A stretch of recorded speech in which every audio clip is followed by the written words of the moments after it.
ప్రతిధ్వని లేని ప్రదేశాలు నిజమా? ప్రకృతిలో అనెకోయిక్ ప్రాంతాలు అని పిలువబడే ప్రదేశాలు ఉన్నాయి.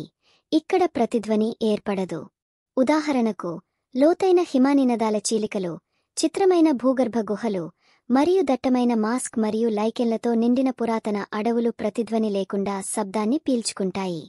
ఇలాంటి ప్రదేశాలలో మనం శబ్దాలు చేసినప్పుడు అవి ప్రతిఫలించవు కాబట్టి వాటిని చాలా ఆలస్యంగా వినిపిస్తాయి. ఇది అనెకోయిక్ ప్రభావం అని పిలువబడుతుంది. ఈ ప్రదేశాలలో మానవులు కొన్నిసార్లు అసౌకర్యంగా అనుభూతి చెందుతారు ఎందుకంటే మన చెవులు మన స్వంత రక్త ప్రవాహం మరియు హృదయ స్పందన వినడానికి అలవాటు పడతాయి. శాస్త్రవేత్తలు ఈ దృగ్విషయాన్ని అధ్యయనం చేసి ధ్వని నియంత్రణ సాంకేతికతలను అభివృద్ధి చేస్తున్నారు. Thank you. ఈ వీడియో మీకు నచ్చినట్లయితే లైక్ చేయండి మరియు సబ్స్క్రైబ్ చేయండి.